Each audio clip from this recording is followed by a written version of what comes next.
নমস্কার, বিকাশ রঞ্জন ভট্টাচার্য বলছেন। নমস্কার, বলছি। প্রাথমিক শিক্ষক নিয়োগ দুর্নীতি মামলায় সিবিআই এর যে থার্ড অতিরিক্ত চার্জশিট প্রকাশ হয়েছে, সেখানে পার্থ চট্টোপাধ্যায়, মানিক ভট্টাচার্যের পর নাম এলো জনৈক অভিষেক বন্দ্যোপাধ্যায়ের। এই জনৈক অভিষেক ব্যানার্জি কে, এই নিয়ে রাজনৈতিক মহলে শুরু হয়েছে জল্পনা। কি বলবেন? না না, কোনো জল্পনার অবকাশ নেই।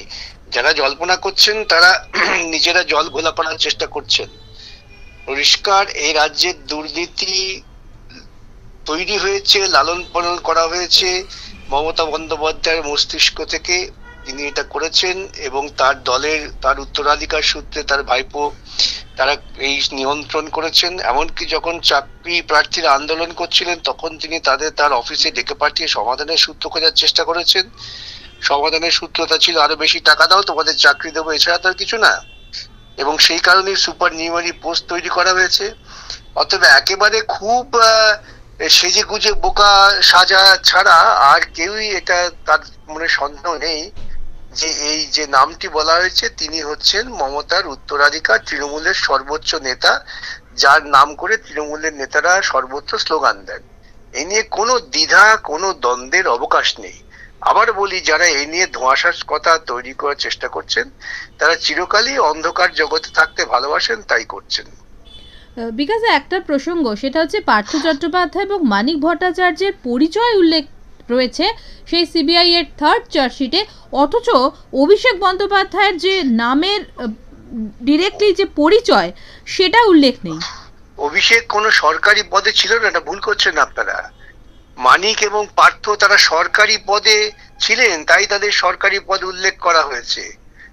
অভিষেক তো পর্দার আড়াল থেকে সরকারকে ব্যবহার করে দুর্নীতি করেছেন, তার তো কোনো পদ নেই, তাকে কি পদ দেবে সিবিআই?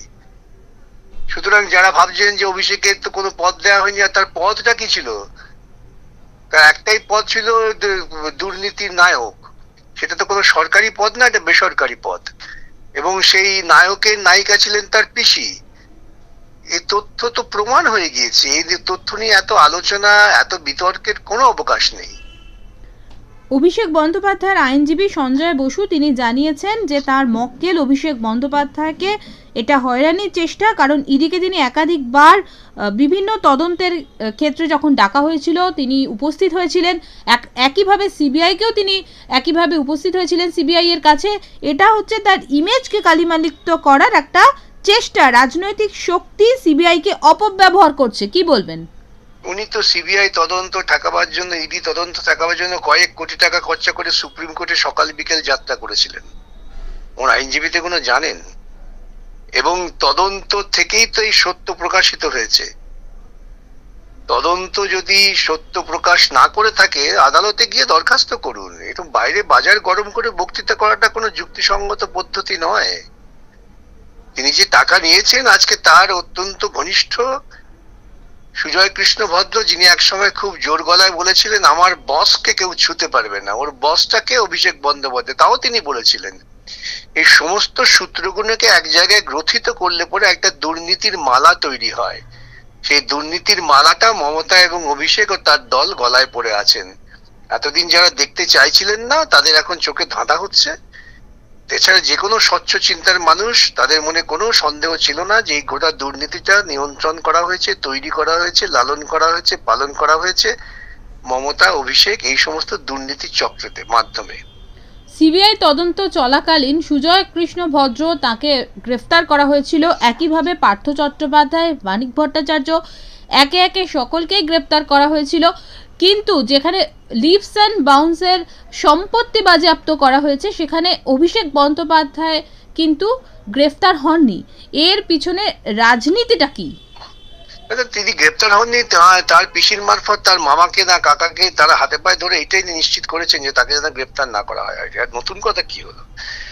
এবং গ্রেপ্তার যাতে না হয় এই জন্য তিনি কতবার সুপ্রিম কোর্টে গিয়েছেন, খোঁজ নেবেন তো কত টাকা খরচা হয়েছে এবং এই টাকার উৎসটা কি।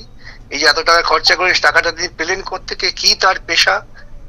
অনেক প্রশ্ন আছে। এই সমস্ত প্রশ্নগুলো সাধারণ মানুষ করেন, আর অধিকাংশ মানুষই তারা নিজেদের বিবেককে বিবর্জন দিয়ে এদের পেছনে দৌড়ন, এছাড়া কিছু বলার নেই।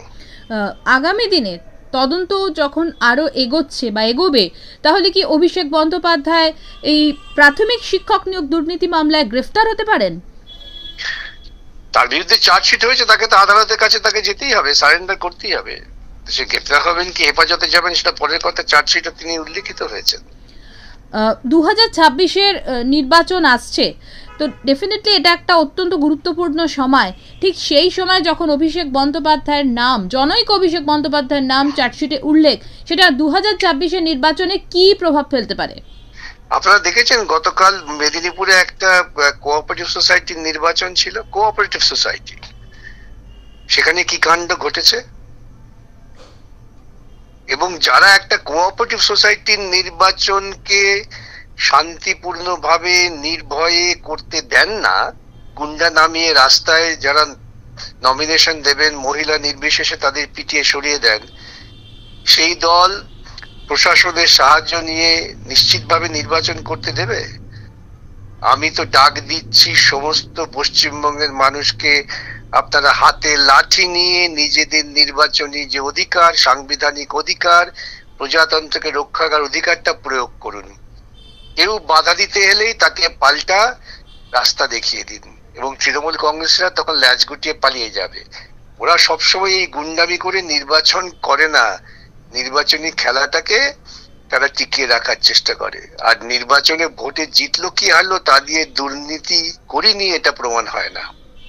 বিকজ আমার শেষ প্রশ্ন সেটা হচ্ছে যে বেশ কয়েকটা তৃণমূল কংগ্রেসের বিভিন্ন মিটিংয়ে মুখ্যমন্ত্রী মমতা বন্দ্যোপাধ্যায় একাধিকবার বলেছিলেন যে দলে তিনি হচ্ছেন শেষ কথা, এবং এই কথার পরিপ্রেক্ষিতে এরকম আন্দাজ করা হয়েছিল যে হয়তো অভিষেক বন্দ্যোপাধ্যায় এবং মমতা বন্দ্যোপাধ্যায়ের মধ্যে একটা ব্যবধান তৈরি হচ্ছে।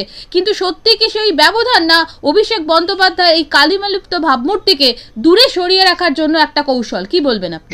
এইসব ব্যবধানের গপ্প তৈরি করেন কিন্তু একদল পোষিত মাধ্যম। যারা দুর্নীতি করেন তারা পরস্পরের সঙ্গে একে অপরকে জড়িয়ে থাকেন, কেউ কারো ব্যবধান করেন নাই। মাধ্যমগুলো একটা এরকম বাতাবরণ তৈরি করেন যাতে সাধারণ মানুষ বিভ্রান্ত হয়ে যান। বলার চেষ্টা হয়, দেখেন না যে তৃণমূল চোর হতে পারে, ডাকাত গুন্ডা বদমাইশ হতে পারে, কিন্তু মমতা ভালো, বিজেপি ভালো, আরএসএস ভালো, কিন্তু মোদি খারাপ।